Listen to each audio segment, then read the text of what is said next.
What's up everybody, Sam Smyers here. Today I want to show you how to make the bass to Adam Sellouk's remix of Tiga's Mind Dimension. And before I get started, please make sure that you are subscribed to my channel, and also please go ahead and give this video a like. If you do want to grab the preset to this bass sound, you can find it in my Patreon. Mind Dimension.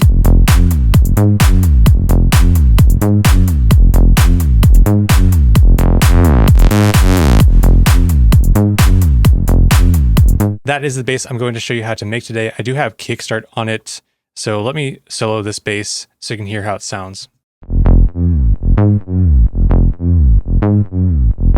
And I'll take off that kickstart. Now you can hear that I have some reverb on there. We do have one of the notes that is pitching downward.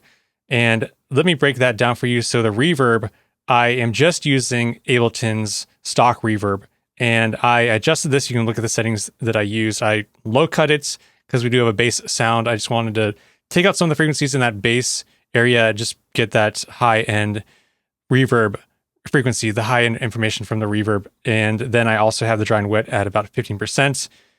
Messed around with the size here and also this decay, and I think I might have made some adjustments to this diffusion network. Let me turn that off and play the bass by itself. Now let's go into here, and there is a section also where you hear it get brighter, and that's where you almost hear two different oscillators going on. And by itself here, like when you do have a filter on it, you can't really hear that there are two oscillators. So let me open up Serum and show you what I did there. So in Serum, in my effects, I just have on this EQ. Let's bypass that. Let's take off this filter. So in Serum, you want to set your voicing to mono because it is a bass. Adjust your envelope 1 to look a bit like this. And then add on the Icon Has Kick. So that is going to be in the digital. And then you go down to Icon Has Kick. For a lot of bass sounds, I like to use this because it almost sounds like a saturated, soft clipped saw wave. So instead of having to add on something like sausage fattener or some type of saturator, you can just use this Icon Has Kick wavetable and play around with this wavetable position. So for me, I found that around 80 sounded pretty good. And then I set this randomness to 0. And for that pitching down, I did play around with the pitch bend amounts. I set this to -12. You can set this one to +12. I just didn't do it for the sound because it wasn't going up at all. But if you do want it to be consistent, then you can change that to be +12. So it does go down -12, and then I just went into the MIDI. Let's take a look at the envelope here. I went into envelope, MIDI control, and then here is that pitch bend. And let's just take a look at the MIDI notes real quick. So then if you add on a filter, and what I will do is take my envelope 2. So here's my envelope 2 shape. You assign this to the filter. So you just click and drag this to the cutoff, hit Shift and Option. If it's going both ways, hit Shift and Option to make it go unipolar. And that is the amount, about 43%. Resonance, no fat, and this drive.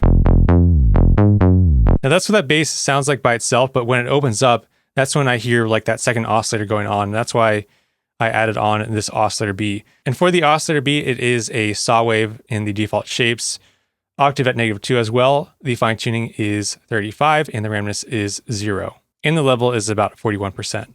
Now, I can't tell if maybe it isn't there, and then when the filter opens up, it gets added in. So if you did want to do something like that, where you automate maybe the level of here, because all that I'm doing to open it up is I took this macro knob and I assigned this to the cutoff.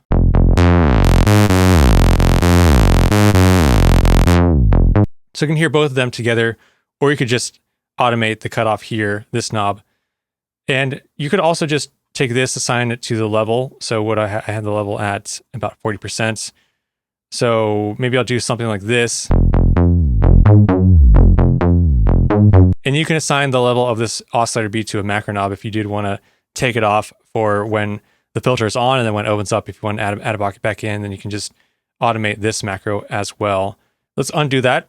And maybe what that would look like is for this macro, you could assign the macro to this cutoff and to the level. So you have the level rise up. Maybe you do something like this where you have the level at 0, and then as I increase this up,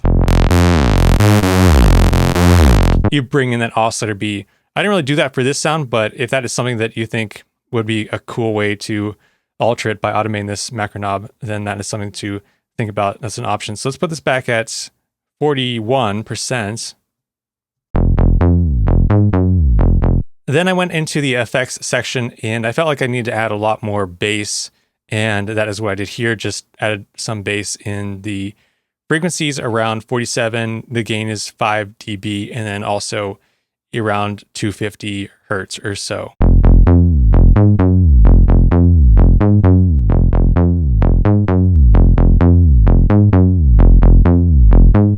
So then after that, you add on the reverb,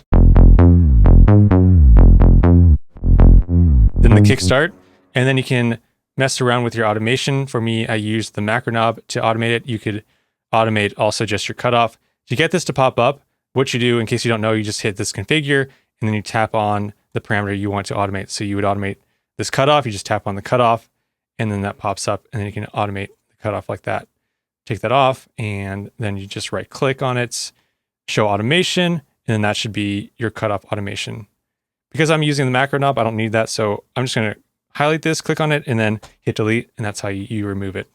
So let's play that little section where I do have this macro knob automating the filter cutoff.